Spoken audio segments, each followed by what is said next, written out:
नूरपुर नाम का एक छोटा सा गांव था। इसी गांव में सलीम नाम का एक गरीब लेकिन मेहनती आदमी अपनी बीवी साइमा और बेटे अली के साथ रहता था।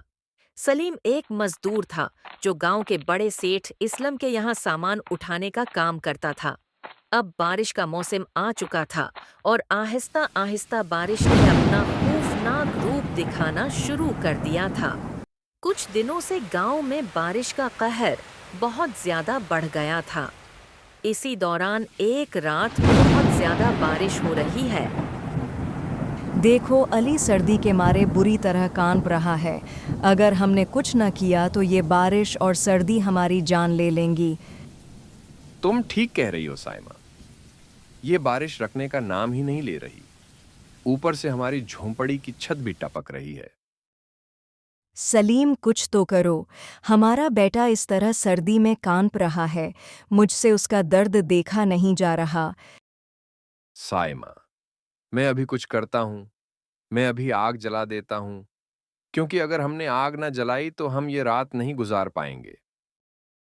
सलीम आग जला लेता है और आग की तपिश से उन्हें कुछ राहत मिलती है, जिससे वो सो जाते हैं। सुबह होते ही सलीम अपने काम पर निकल जाता है, लेकिन काम पर भी उसे अपने खानदान की फिक्र मुसलसल सता रही थी। क्यों ना मैं मालिक से कुछ पैसे मांग लूं। घर पर खाने को कुछ भी नहीं है। अगर मालिक कुछ पैसे उधार दे दें तो घर का खर्च चल जाएगा। ये सोचकर सलीम अपने मालिक के पास पहुंच जाता है। मालिक, क्या आप मुझे कुछ पैसे उधार दे सकते हैं? मेरे घर में खाने को कुछ भी नहीं है। घर में सबको भूखा सोना पड़ रहा है। अगर आज मदद न मिली तो सच कहता हूं, घर में चौल्हा तक नहीं जलेगा। सुलीम, पिछले महीने भी तो तुमने मुझसे उधार लिया था। अब तक उसकी रकम नहीं चुकाई। तुम अब तक 3 बार मुझसे पैसे उधार ले चुके हो और फिर से उधार मांगने आ गए। ये कब तक चलेगा? हर बार मजबूरी बताकर उधार ले लेते हो। मालिक, मैं जानता हूं कि मुझ पर पहले से उधार बाकी है, लेकिन हालात ऐसे हो गए हैं कि मदद मांगने के अलावा कोई रास्ता नहीं बचा। बच्चे भूखे हैं, बीवी रो रही है और घर में दाने दाने की तंगी है। ठीक है सुलीम, काम खत्म करने के बाद मेरे पास आ जाना। मैं तुम्हें पैसे दे दूंगा, लेकिन इस बार उसे आखिरी बार समझना और अगली बार वादा निभाना।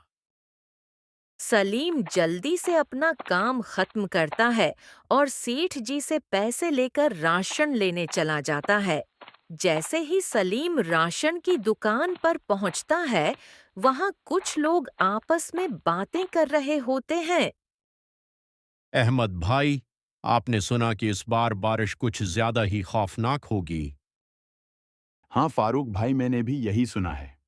लोग कह रहे हैं कि इस बार कुदरत का कहर बरसेगा और कई इलाकों में पानी ही पानी हो जाएगा। अहमद भाई, पानी पानी क्या? मैंने तो यहां तक सुना है कि कुछ घर और झोंपड़ियां सब बह सकती हैं। नदी नाले अबल पड़ेंगे और लोगों को संभलने का भी मौका नहीं मिलेगा। ठीक कह रहे हो फारूक भाई। इस बार की बारिश आम बारिश नहीं होगी। ये तबाही बनकर आएगी। खेत खलियान सब डूब जाएंगे। सड़कों पर पानी का समंदर होगा और कई जगह जिंदगी खत्म हो जाएगी। राशन की दुकान पर अहमद और फारूक की बातें सुनकर सलीम बहुत डर जाता है। अहमद भाई, ये आप कैसी बातें कर रहे हो? आप लोग तो किसी न किसी तरह बच ही जाओगे, लेकिन हम जैसे गरीबों पर क्या गुजरेगी, ये कोई नहीं समझ सकता। मेरी झोंपड़ी तो पहले से ही बहुत कमजोर है। अगर जैसी आप कह रहे हैं वैसी बारिश हुई तो मेरी झोंपड़ी बह जाएगी और फिर हमारे पास सर छिपाने की भी जगह नहीं रहेगी। सलीम भाई, माफ करना। हम तो बस ऐसे ही बातें कर रहे थे। मगर सच कहूं, तुम्हारी बात सुनकर दिल बैठ गया।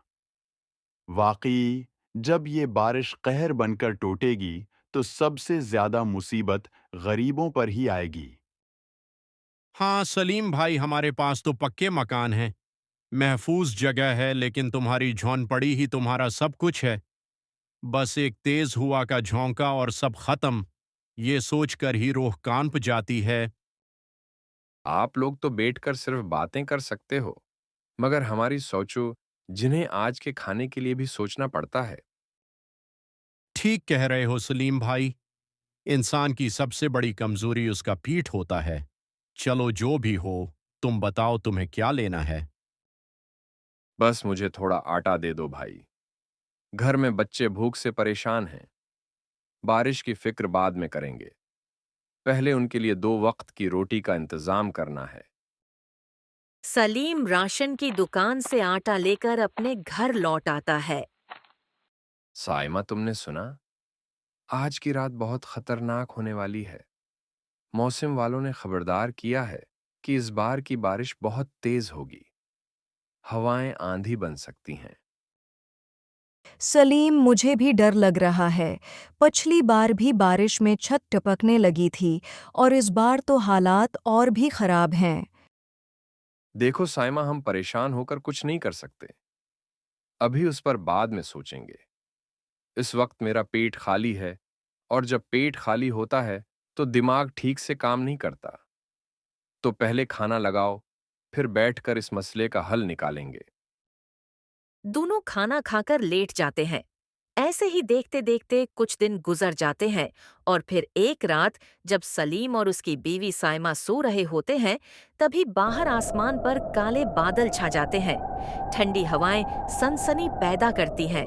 बजली की तेज रोशनी अंधेरे को चीरकर लम्हा भर के लिए पूरी जमीन को रोशन कर देती है। फिर अचानक एक जोरदार आवाज के साथ बजली कड़कती है और सीधा सलीम के घर पर गिरती है। बजली गिरने से उसकी छत में दरारें आ जाती हैं, जिससे बारिश का पानी और तेजी से टपकने लगता है। इतनी तेज आवाज से सलीम का पूरा खानदान डर कर जाग जाता है। ऊपर वाले ये तो ने हम पर कैसा कहर ढाया। पहले ही हम जिंदगी की मुश्किलों से लड़ रहे थे, और अब ये नया तूफान। घर की दीवारें पहले ही कमजोर थीं, अब छत भी टपक रही है। लगता है हमारी किस्मत में सुकून लिखा ही नहीं। सलीम, ये वक्त रोने का नहीं है, ये वक्त कुछ करने का है। इस बारिश की वजह से हमारे घर की हालत बहुत ख़राब हो चुकी है। चारों तरफ से घर में पानी भर रहा है। अगर बारिश ऐसे ही जारी रही तो हमारी मुश्किलें बढ़ जाएंगी। हमें कुछ करना होगा, वरना हम सब बीमार पड़ जाएंगे। ये बारिश कब रुकेगी? मुझे बहुत डर लग रहा है, कहीं हमारा घर गिर न जाए। ये डरने का वक्त नहीं है अली बेटा। हमें मजबूती से खड़ा रहना होगा। आज की रात जैसे भी हो गुजारनी ही पड़ेगी, लेकिन सुबह होते ही मैं उस मसले का कोई ना कोई हल निकालूंगा। ये बारिश हमें हरा नहीं सकती। हमें इस मुश्किल से निकलना ही होगा। किसी तरह वो रात गुजार लेते हैं और फिर अगली सुबह सलीम कहता है, अब और नहीं, हम इस घर में ज्यादा देर नहीं रह सकते।